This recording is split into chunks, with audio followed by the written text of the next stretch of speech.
اپنی وحدانیت کے لیے اور اپنی معرفت اور پہچان کے لیے صحیح کیا ہے غلط کیا ہے، کیا وہ سب باتیں بتانے کے لیے، کیا میں نے تمہارے درمیان نبی اور رسول نہیں بھیجے تھے؟ تو وہ لوگ اقرار کریں گے اس چیز کا کہ ہاں بے شک ہم لوگوں کے پاس نبی اور رسول آئے تھے، مگر ہم لوگ ہی گمراہی کے اندر پڑے ہوئے تھے۔ اسی کا تذکرہ ہے یا معاشر الجن والانس، اللہ تعالیٰ فرمائیں گے اے جنات اور انسانوں کے گروہ جماعت، الم یاتکم رسل منکم، کیا نہیں آئے تمہارے پاس رسول تمہارے میں سے، یقصون علیکم آیاتی، جو میری آیتیں تمہیں پڑھ کر کے سناتے تھے، وینذرونکم لقاء یومکم ھذا، اور یہ جو آج کا دن ہے، قیامت کا دن ہے، حشر کا دن ہے، اس سے تم کو ڈراتے تھے۔ قالوا شہدنا علی انفسنا، وہ کہیں گے بے شک ہم گواہ ہیں اپنی جانوں کے اوپر، یعنی ہم اپنے اوپر خود گواہ ہیں۔ وغرتہم الحیات الدنیا، اور ان کو دنیاوی زندگی نے دھوکے میں ڈال رکھا تھا۔ وشہدوا علی انفسہم انہم کانوا کافرین، اور وہ اپنے خلاف گواہی دیں گے کہ بے شک ہم کیا ہیں، نافرمانوں میں سے ہیں، کافروں میں سے ہیں۔ تو اسی کا تذکرہ فرمایا گیا۔ پھر آگے اسی رکوع کے اندر میں کفار و مشرکین کی چند جو ان کے غلط عقائد تھے ان کی تردید کی ہے۔ مشرکین ایسا کیا کرتے تھے کہ جو ان کے یہاں کھیتی باڑی ہوا کرتی تھی تو اس کے 3 حصے لگایا کرتے تھے۔ ان کے پاس میں جو کھیتی باڑی وہ کرتے تھے 3 حصے لگاتے تھے، ایک اللہ کے نام پر، اور ایک بتوں کے نام پر، اور ایک اپنے لیے رکھ لیتے تھے، اپنے لیے رکھ لیتے تھے۔ تو اس کا تردید فرمائی گئی کہ دیکھو تم کو جو بھی اناج غلہ جات جو بھی چیزیں تم کو مل رہی ہیں وہ صرف اور صرف اللہ کے لیے اور اللہ کی رضا اور اللہ کی طرف سے مل رہی ہیں، اللہ کی قدرت سے مل رہی ہیں۔ تو جب تمام چیزوں کا دینے والا، کھیتی اگانے والا، پیدا کرنے والا اللہ تعالیٰ ہے تو حصہ اسی کے لیے ہونا چاہیے۔ تم جو بتوں کے لیے ایک حصہ رکھ لیتے ہو تو وہ غلط ہے، تمام کا تمام کیا ہے، اللہ تعالیٰ کی طرف سے ہے۔ لہٰذا اللہ تعالیٰ کی دی ہوئی روزی میں بتوں کو شریک کرنا کیا ہے، غلط ہے۔ اسی کا تذکرہ فرمایا وَجَعَلُوا لِلَّهِ مِمَّا ذَرَأَ مِنَ الْحَرْثِ وَالْأَنْعَامِ نَصِيبًا فَقَالُوا هَذَا لِلَّهِ بِزَعْمِهِمْ، اور کفار اور وہ ٹھہرا لیتے تھے، بنا لیتے تھے وہ اپنی کھیتی میں سے جو انہوں نے جو ہے پیدا کی ہے اللہ کے لیے ایک حصہ، اور کہتے تھے ھذا للہ بزعمہم، یہ اللہ کے لیے ہے، وھذا لشرکائنا، اور یہ ہمارے شریکوں یعنی بتوں کے لیے ہے۔ فما کان لشرکائہم فلا یصل الی اللہ وما کان للہ فهو یصل الی شرکائہم ساء ما یحکمون، بہت ہی برا وہ لوگ فیصلہ کر رہے ہیں۔ دیکھیں اللہ کے لیے جو نکالا ہے، اللہ کے راستے میں جب اس کو دیں گے، صدقہ خیرات کریں گے تو وہ تو اللہ تک پہنچ جائے گا، لیکن جو بتوں کے لیے انہوں نے ایک حصہ رکھا ہے تو وہ ان تک نہیں پہنچے گا، وہ چونکہ وہ تو سب کے سب کیا ہیں، باطل ہیں۔ اللہ کے سوا ہر چیز باطل ہے، ہر چیز فنا ہونے والی ہے، تو صرف اور صرف معبود تو اللہ کی ذات ہے۔ اللہ کو چھوڑ کر کے کسی اور کو معبود بنانا، اس کے نام کا حصہ نکالنا، یہ سب کے سب باتیں کیا ہیں، غلط ہیں۔ تو اسی کی تردید یہاں پر فرمائی ہے کہ ان کے نام پر جو تم چیزیں رکھ کر کے صدقہ خیرات کرنا چاہ رہے ہو تو وہ ان تک نہیں پہنچے گی۔ ہاں اللہ کے لیے جو صدقہ خیرات کرتے ہو تو وہ اللہ تک ضرور پہنچے گا۔ اس لیے حصے 3 کے بجائے صرف 2 ہونے چاہیے، ایک اللہ کے لیے اور ایک تمہارے کھانے پینے کے لیے۔ پھر آگے چل کر کے اللہ تبارک و تعالیٰ نے ان کی اور کئی ساری چیزوں کی، مشرکین کی ایک عادت یہ تھی کہ وہ اپنی طرف سے جس چیز کو چاہتے تھے حرام قرار دے لیتے تھے اور جس چیز کو چاہتے تھے حلال کر لیتے تھے۔ تو اسی کا یہاں پر تذکرہ کیا گیا کہ اپنی طرف سے کوئی چیز نہ کرو۔ زمانہ جاہلیت کی کئی ساری رسمیں ہیں، ان سب کی یہاں تردید کی گئی ہے۔ وَكَذَلِكَ زَيَّنَا، اور ایسے ہی مزین کر دیا، لِكَثِيرٍ مِّنَ الْمُشْرِكِينَ قَتْلَ أَوْلَادِهِمْ، اپنی اولاد کو قتل کرنا۔ مشرکین میں سے بہت ساری یہ تھے کہ وہ اپنے اولاد کو قتل کرتے تھے۔ لِيُرْدُوهُمْ وَلْيَلْبِسُوا عَلَيْهِمْ دِينَهُمْ وَلَوْ شَاءَ اللَّهُ مَا فَعَلُوهُ فَذَرْهُمْ وَمَا يَفْتَرُونَ۔ زمانہ جاہلیت کی ایک رسم یہ تھی کہ وہ اپنے لڑکوں کو اور خاص کر کے اپنی بیٹیوں کو قتل کر دیا کرتے تھے۔ اس آیت کے اندر ان کو حکم دیا جا رہا ہے کہ اگر تم اپنی بیٹیوں کو قتل کر دو گے تو سوال یہ ہے کہ پھر آگے اولاد کس سے پیدا ہوگی؟ تم اگر بیٹیوں کو اسی طریقے سے قتل کرتے رہے تو مردوں کی پیدائش کہاں سے ہوگی؟ کیونکہ مرد جو پیدا ہوتے ہیں تو وہ عورتوں سے ہی پیدا ہوتے ہیں۔ تو اگر عورت زندہ رہے گی، کسی کے نکاح میں جائے گی تو اس سے نسل کا سلسلہ شروع ہوگا، اور اگر تم بچپن میں ہی بیٹیوں کو مار دو گے تو پھر نسل انسانی کا سلسلہ کیسے شروع ہوگا؟ آگے تمہاری نسل کیسے بڑھے گی؟ تو اسی سے یہاں پر منع کیا گیا ہے اور اسی کی یہاں پر تردید کی گئی ہے۔ پھر اللہ تعالیٰ کے کئی ساری قدرتوں کا تذکرہ ہے۔ وَهُوَ الَّذِي، اور اللہ تعالیٰ ہی وہ ہے، انشا جنات معروشات وغیر معروشات والنخل والزرع، اور ایسے ہی باغات، کھجوریں اور کھیتیاں پیدا کرتے ہیں۔ اکلہ والزیتون، زیتون، والرمان، انار، متشابہ وغیر متشابہ، کئی ساری اللہ تعالیٰ نے اپنے قدرتوں کا یہاں پر تذکرہ فرمایا ہے۔ پھر آگے حلال جانوروں کا تذکرہ ہے۔ مشرکین کی عادت یہ تھی کہ وہ کچھ جانوروں کو اپنی طرف سے حرام قرار دے لیتے تھے، کچھ کو حلال کر دیتے تھے۔ جیسا کہ کل تذکرہ کیا گیا تھا 4 جانور، صائبہ، وسیلہ، حام وغیرہ، تو یہ اس طرح کے کچھ جانور تھے کہ وہ اپنی طرف سے ان کو حلال کر لیتے تھے اور جب چاہتے تھے ان کو حرام کر لیتے تھے۔ تو اس کا تذکرہ فرمایا گیا کہ اللہ تعالیٰ نے تمام جانوروں کو حلال قرار دیا ہے۔ خاص کر 8 جانوروں کا یہاں پر تذکرہ کیا گیا ہے کہ یہ 8 جانور کیا ہیں، یہ حلال ہیں۔ لہٰذا ان میں سے کسی کو اپنی طرف سے حلال کر لینا اور کسی کو حرام کر دینا یہ جائز نہیں ہے، بلکہ حلال و حرام کا جو اختیار ہے وہ صرف اور صرف اللہ تعالیٰ کو ہے۔ اللہ تعالیٰ کے علاوہ کسی اور کو یہ اختیار نہیں ہے کہ وہ کسی چیز کو حرام قرار دے یا کسی چیز کو حلال قرار دے۔ اسی کا تذکرہ ہے ثمانیۃ ازواج من الضأن اثنین ومن الماعز اثنین، بھیڑ بکری، تو بھیڑ بکریوں میں سے دو دو، قل اذکرین حرم ام الانثیین اما اشتملت علیہ ارحام الانثیین، اور ان سے یہ کہا جا رہا ہے کہ جو تم اپنی طرف سے کسی جانور کو حرام کر رہے ہو حالانکہ وہ حرام نہیں ہے، تو کیا تم اس وقت موجود تھے جب اللہ ان کو حرام کر رہا تھا؟ جب اللہ ان کو حلال و حلال کر رہا تھا تو کیا تم اس وقت موجود تھے؟ نہیں نا، تم نہیں تھے جب، اور تم کو پتہ بھی نہیں ہے کہ حلال کیا ہے حرام کیا ہے، تو پھر تم کیوں اپنی طرف سے کسی کو حلال اور کسی کو حرام قرار دے رہے ہو؟ نبئونی بعلم ان کنتم صادقین، سچی سچی بتاؤ اگر کہ تم کو ان باتوں کی خبر ہے یا نہیں، سچ بتانا۔ ومن الابل اثنین ومن البقر اثنین، ایسے ہی ابل اونٹ میں سے، بقر گایوں میں سے، تو دو بھیڑ یعنی نر اور مادہ، مذکر و مؤنث، نر اور مادہ، دو بھیڑ، دو بکری، اور ایسے ہی دو بھینس وغیرہ، اور گائے بھینس وغیرہ، اور دو اونٹ وغیرہ، یعنی مذکر و مؤنث، تو اس طریقے سے یہ کل 8 ہو جاتے ہیں۔ جوڑی جوڑی ملائیں گے تو 4 جوڑی، اور ان کا جو ڈبل کریں گے تو وہ کتنا ہو جاتا ہے؟ 8 ہو جاتا ہے۔ تو انہیں کا تذکرہ ہے کہ اللہ تعالیٰ کی طرف سے 8 حلال جانور ہیں، لہٰذا ان میں سے کسی کو اپنی طرف سے تم حرام قرار دے دیتے ہو تو یہ جائز نہیں ہے، تو اپنی طرف سے حرام قرار دے دینا جائز نہیں ہے، اسی کا تذکرہ ہے۔ ام کنتم شہداء اذ وصاکم اللہ بہذا، کیا تم اس وقت موجود تھے جب اللہ تم کو اس کی وصیت کر رہا تھا؟ فمن اظلم، اس سے بڑا ظالم کون ہو سکتا ہے جو اللہ کے اوپر جھوٹ باندھے، لیضل الناس بغیر علم، تاکہ وہ لوگوں کو گمراہ کر سکے بغیر علم کے، ان اللہ لا یہدی القوم الظالمین، بے شک اللہ تعالیٰ ظالم قوم کو ہدایت نہیں دیتا۔ تو یہ ظلم نہ کرو کہ اپنی طرف سے حلال کر لو اور اپنی طرف سے حرام قرار دے لو، اسی کا تذکرہ ہے۔ پھر آگے چل کر کے 6 رکوع کے اندر دین کا خلاصہ بیان کیا گیا، دین کا خلاصہ، اور تقریباً 10 احکام، 10 چیزوں کو یہاں پر بیان کیا گیا ہے۔ دیکھیں دین کا خلاصہ ہے امر و نواہی، امر بالمعروف اور نہی عن المنکر، یعنی اچھی باتوں کا حکم دینا، بری باتوں سے روکنا۔ تو امر اور نواہی، امر کا مطلب یہ ہے وہ باتیں جن کے مطابق عمل کیا جائے گا، اور نواہی کا مطلب یہ ہے وہ چیزیں کہ جن سے ہم کو بچنے کا حکم دیا گیا ہے۔ تو یہی دین کا خلاصہ ہے، اچھی باتوں پر عمل کرنا، بری باتوں سے رکنا، یہی دین کا خلاصہ ہے۔ تو یہاں پر ایسی 10 چیزوں کو بتایا گیا ہے جن کے اندر کفار و مشرکین مبتلا تھے، کفار و مشرکین جن کے اندر مبتلا تھے، تو ایسی 10 باتوں کا تذکرہ کیا گیا ہے، اور ان سے منع کیا گیا ہے کہ یہ تمام چیزیں کیا ہیں؟ حرام ہیں، تو ان سے تم کو بچنا ہے۔ اللہ تعالیٰ فرما رہے قل تعالوا، اے نبی آپ کہہ دیجئے آؤ، اتلو ما حرم ربکم، میں تمہارے اوپر پڑھتا ہوں وہ تمام باتیں، میں تم کو سناتا ہوں، بتاتا ہوں وہ باتیں جن کو حرام قرار دیا ہے تمہارے رب نے تمہارے اوپر۔ کیا ہے؟ اللہ تشرکوا بہ شیئا، اللہ کے ساتھ کسی کو شریک نہ کرو، وبالوالدین احسانا، والدین کے ساتھ احسان کا معاملہ کرو، والدین کے ساتھ اچھا معاملہ کرو، ولا تقتلوا اولادکم من املاق، تنگی کے ڈر سے اپنی اولاد کو قتل نہ کرو۔ دیکھیں پہلے زمانے میں لوگ زندہ درگور کر دیا کرتے تھے، زندہ درگور کر دیا کرتے تھے یہ سوچ کر کے کہ ان کو کھلائیں گے پلائیں گے کہاں سے۔ آج مسئلہ کیا ہو گیا ہے کہ لوگ کیا کہتے ہیں اس کو، ایبورشن کرا دیتے ہیں۔ اگر کسی کے یہاں 2 بچے ہیں 3 بچے ہیں اور آگے بچہ ٹھہر گیا تو وہ ایبورشن کرا دیتے ہیں، یعنی پیٹ کے اندر ہی بچوں کو گروا دیتے ہیں، پیٹ کی صفائی کرا دیتے ہیں۔ یاد رکھیے علماء نے اس کو بھی حرام قرار دیا ہے، بلا شرعی عذر کے 4 مہینے سے پہلے بچے کا ایبورشن کرانا، بچے کو گروا دینا، صرف اس نیت سے ابھی تو 2 بچے ہیں 3 بچے ہیں اور بچے پیدا نہیں کریں گے، بچے پیدا ہو گئے تو ان کا کھانے پینے کا یہ سب چیزیں کہاں سے ہوں گی، تو علماء نے اس کو بھی حرام قرار دیا ہے۔ بہرحال ایبورشن کا جو مسئلہ ہے بڑا کریٹیکل مسئلہ ہے، کسی عالم سے بیٹھ کر کے اگر کچھ اس طرح کی ضرورت پیش آتی ہے، کوئی مسئلہ ہوتا ہے تو ان سے پوچھ لیا جائے، باقی نہیں تو جب اللہ آپ کو اولاد دے رہا ہے تو اولاد لے لینی چاہیے، ایبورشن کرانا اس طریقے سے اس کی اجازت نہیں ہے۔ تو تیسرا گناہ بتایا گیا، ولا تقتلوا اولادکم من املاق، قتل نہ کرو، ولا تقربوا الفواحش ما ظهر منها وما بطن، ایسے ہی حرام کاری اور بدکاری کے قریب نہ جاؤ، اس کا تذکرہ کیا گیا۔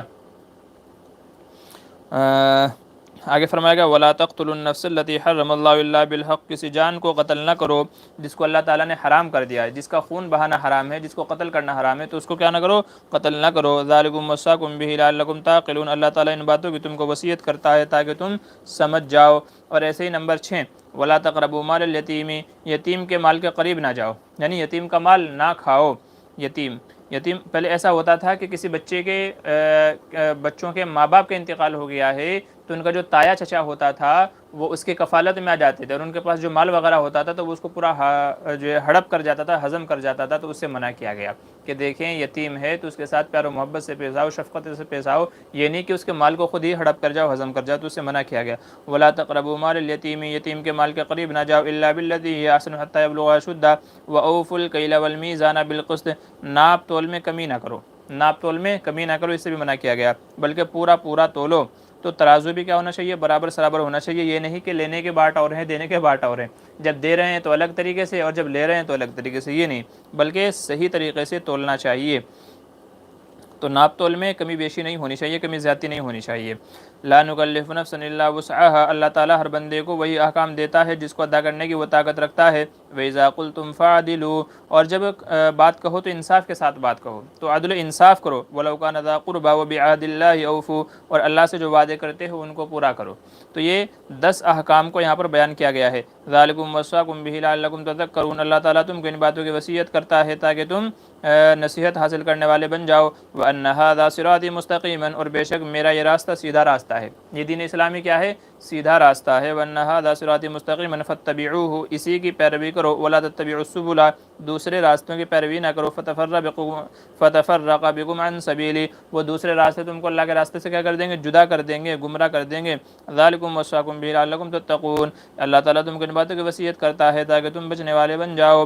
تو یہ تقریباً 10 احکام یہاں پر بیان کیے گئے ہیں، 10 باتیں بیان کی گئی ہیں جن میں کفار و مشرکین کمی کوتاہی کرتے تھے، یعنی گناہوں کے اندر ملوث تھے، مبتلا تھے، اللہ تعالیٰ نے منع فرمایا اور یہ کہا کہ دیکھو سیدھے سیدھے چلتے رہو، اللہ جن باتوں کے کرنے کا حکم دیتا ہے ان کو کرتے رہو، اور جن سے منع کرتا ہے ان سے رکتے رہو۔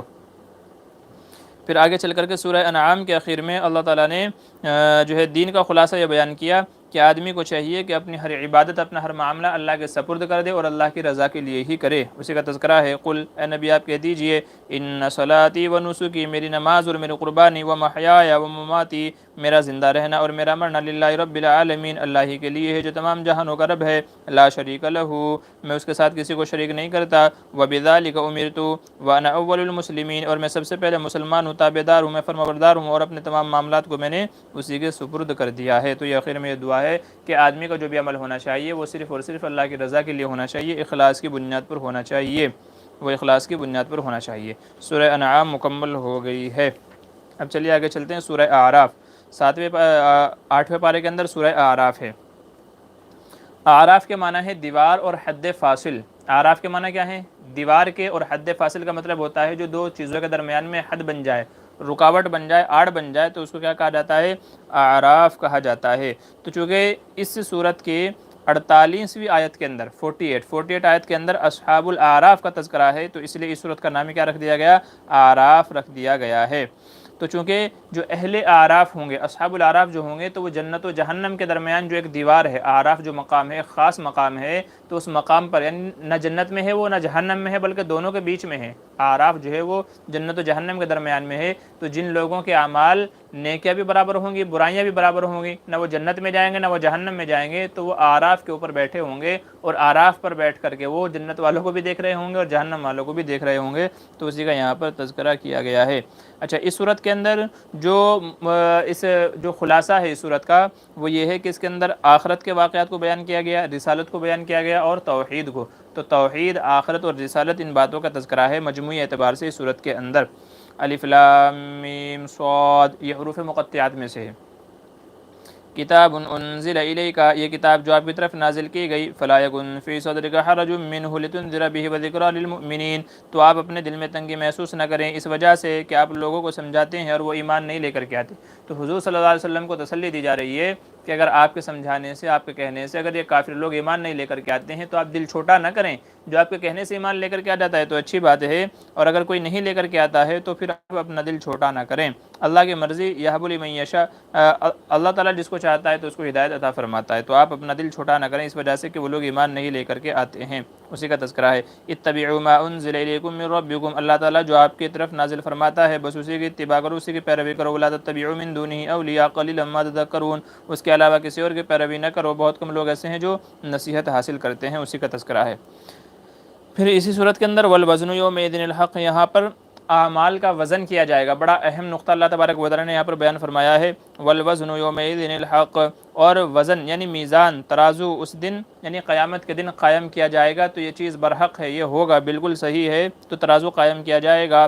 فمن ثقلت موازینہ، تو جس کے اعمال کیا ہو جائیں گے، بھاری ہو جائیں گے، فاولئک هم المفلحون، تو یہی لوگ کامیاب ہیں۔ ومن خفت موازینہ، اور جس کے اعمال نامے جو ہے کم پڑ جائیں، ہلکے ہو جائیں، فاولئک الذین خسروا انفسهم بما كانوا بآیاتنا یظلمون، تو یہی لوگ کیا ہیں، خسارے والے ہیں، نقصان والے ہیں، یہی وہ لوگ ہیں جنہوں نے اپنے اوپر ظلم کیا ہوا ہے۔ لیکن اللہ تبارک و تعالیٰ یہاں فرما رہے کہ قیامت کے دن اعمال کا وزن کیا جائے گا۔ اعمال کا کیا کیا جائے گا، وزن کیا جائے گا۔ اس سے ہم کو یہ بات سمجھ میں آ رہی ہے کہ اعمال کا زیادہ ہونا اللہ کو محبوب نہیں ہے، مطلوب نہیں ہے کہ میں نے 10 رکعتیں پڑھی، میں نے 1000 رکعتیں پڑھی، میں نے 1500 رکعتیں پڑھی، اللہ کو یہ مطلوب نہیں ہے۔ اللہ کو مطلوب یہ ہے کہ جو رکعتیں پڑھی ہیں، جو عبادتیں کی ہیں، ان میں اخلاص کتنا تھا، ان میں اخلاص کتنا تھا، خشوع خضوع کتنا تھا۔ تو اللہ تبارک و تعالیٰ کو کوانٹیٹی نہیں چاہیے، کوالٹی چاہیے، کوالٹی اعلیٰ ہونی چاہیے، کوانٹیٹی نہیں۔ 1000 رکعتیں پڑھی، 2000 پڑھی، اس سے مطلب نہیں ہے، لیکن اگر اللہ کی رضا کے لیے نہیں پڑھی ہیں، ان کے اندر خشوع خضوع نہیں ہے، تو ان کا کوئی مطلب نہیں ہے، ان کو ردی کی ٹوکری کے اندر پھینک دیا جائے گا۔ اس لیے ہمیں چاہیے کہ اعمال میں جان پیدا کریں، اعمال میں وزن پیدا کریں۔ اگر 2 رکعت پڑھ رہے ہیں تو 2 رکعت بھی اخلاص کے ساتھ، خشوع خضوع کے ساتھ اللہ کی رضا کے لیے صرف اور صرف پڑھنی چاہیے، تبھی جا کر کے اعمال کے اندر وزن پیدا ہوگا، اور اعمال میں وزن پیدا ہوگا تو ہی کامیابی ہم کو ملے گی۔ تو اللہ تعالیٰ یہاں وہی فرما رہے ہیں۔ علماء فرماتے ہیں کہ عمل کے قبول ہونے کے، دیکھیں اعمال کا وزن کیا جائے گا، اور اعمال کے قبول ہونے کی 3 شرطیں علماء نے بیان کی ہیں۔ اعمال کب قبول ہوں گے، جبکہ 3 شرطیں پائی جائیں۔ نمبر 1 عقیدہ ٹھیک ہو، نمبر 1 عقیدہ ٹھیک ہو، صحیح ڈھنگ سے صحیح عقیدہ آدمی کا ہونا چاہیے۔ اگر عقیدہ غلط ہے تو کوئی بھی عمل کیسے بھی کر لے، جیسے غیر مسلم اللہ کی عبادت کرنا چاہیں تو بھی قابل قبول نہیں، اس لیے کہ ان کا عقیدہ ہی غلط ہے۔ نمبر 2 ارادہ ٹھیک ہو، آدمی جو عبادت کر رہا ہے وہ اللہ کی رضا کے لیے ہونی چاہیے، یہ نہیں لوگوں کو دکھلانے کے لیے، ریاکاری کے لیے، نام وری کے لیے، شہرت کے لیے، تو ارادہ بھی ٹھیک ہونا چاہیے۔ اگر جو ہے ارادہ غلط ہو جاتا ہے، اگر ارادہ غلط ہو جاتا ہے، اس کے اندر ریاکاری، شہرت آ جاتی ہے، تو وہ بھی عمل مردود ہے۔ اور نمبر 3 ہے کہ طریقہ بھی ٹھیک ہو، تو اگر طریقہ غلط ہوگا تو پھر بھی وہ عمل قابل قبول نہیں ہوگا۔ تو آدمی کا عقیدہ بھی صحیح ہونا چاہیے، ارادہ بھی صحیح ہونا چاہیے، اور طریقہ بھی صحیح ہونا چاہیے۔ تو عمل کے مقبول ہونے کے لیے یہ 3 شرائط ہیں، اگر تینوں میں سے ایک بھی نہیں پائی جائے گی تو عمل مقبول نہیں ہوگا، اور اگر عمل مقبول نہیں ہوگا تو وہ آخرت میں ترازو میں نہیں رکھا جائے گا، وہ ہمارے کسی کام نہیں آئے گا۔ تو اس لیے کوئی بھی عمل کرنے سے پہلے ان تینوں باتوں پر آدمی دھیان دے لے، توجہ دے لے، تاکہ ہمارا عمل اللہ کے یہاں قابل قبول ہو جائے۔ تو اسی کا ذکر ہے یہاں پر کہ اللہ تعالیٰ کو اعمال میں وزن مطلوب ہے، جس کے اعمال جتنے وزنی ہوں گے، جتنے پیور ہوں گے، اخلاص والے ہوں گے، اتنے ہی زیادہ اس کا ترازو جھک جائے گا، اور جس کا ترازو اٹھ گیا، جس کے نامہ اعمال ہلکے پڑ گئے، تو وہ کیا ہے، خسارے والوں میں سے، نقصان والوں میں سے ہے۔ پھر آگے وَلَقَدْ خَلَقْنَاكُمْ، یہاں سے حضرت آدم علیہ السلام کا پیدا کرنا، فرشتوں کو سجدہ کروانا، پھر جو ہے شیطان کا انکار کرنا، شیطان کا جہنم سے نکالنا، اور پھر ایسے ہی شیطان کا راندہ درگاہ کرنا، اور جو ہے شیطان کا پھر جنت میں آ کر کے ان کو بہکانا، اور پھر جب انہوں نے وہ گیہوں کا دانہ کھا لیا تھا تو ان کے جسم سے لباس اتر گیا تھا، کپڑے اتر گئے تھے، پھر جنت میں اتارنا۔ تو یہ پورا تفصیلی واقعہ حضرت آدم علیہ السلام کا یہاں پر تذکرہ کیا گیا ہے۔ وَلَقَدْ خَلَقْنَاكُمْ، اور بے شک ہم نے تم کو پیدا کیا، ثُمَّ صَوَّرْنَاكُمْ، پھر تم کو ایک صورت دی ہم نے، ثُمَّ قُلْنَا لِلْمَلَائِكَةِ اسْجُدُوا لِآدَمَ، پھر ہم نے فرشتوں سے کہا کہ آدم کو سجدہ کرو، فَسَجَدُوا، سب نے سجدہ کیا، إِلَّا إِبْلِيسَ لَمْ يَكُن مِّنَ السَّاجِدِينَ، مگر شیطان نے انکار کر دیا، وہ سجدہ کرنے والوں میں سے نہیں ہوا۔ قال ما منعك الا تسجد اذ امرتك، تو اللہ تعالیٰ نے فرمایا شیطان سے، جب میں نے تجھے حکم دیا تھا سجدہ کرنے کا تو کس چیز نے تجھ کو روکا؟ قال انا خیر من، شیطان نے کہا کہ میں آدم سے بہتر ہوں، خلقتنی من نار، آپ نے مجھے آگ سے پیدا کیا، وخلقته من طین، اور اس کو مٹی سے پیدا کیا۔ قال فاهبط منها، اللہ تعالیٰ نے فرمایا نکل جا یہاں سے، فما يكون لك ان تتكبر فيها، تیرے لائق ہی نہیں ہے کہ تو تکبر کرے، فاخرج انك من الصاغرین، نکل جا یہاں سے، تو ذلیل ہے، تو ذلیل ہے۔ قال انظرنی، شیطان نے کہا اے میرے مالک مجھے مہلت دے دے، قیامت تک، الی یوم یبعثون، قیامت تک کہ مجھے مہلت دے دے، یعنی زندگی دے دے۔ قال انک من المنظرین، اللہ تعالیٰ نے فرمایا جا تجھے مہلت دی گئی، جا تجھے مہلت دی گئی۔ قال فبما اغویتنی لاقعدن لهم صراطک المستقیم، شیطان نے کہا کہ چونکہ آپ نے مجھے راندہ درگاہ کر دیا، اپنے یہاں سے نکال دیا، تو اب میں بھی تیرے بندوں کو سیدھے راستے سے بھٹکاتا رہوں گا۔ ثم لآتینہم من بین ایدیہم، میں ان کے سامنے سے آؤں گا، ومن خلفہم، پیچھے سے آؤں گا، وعن ایمانہم، دائیں طرف سے آؤں گا، وعن شمائلہم، بائیں طرف سے آؤں گا، یعنی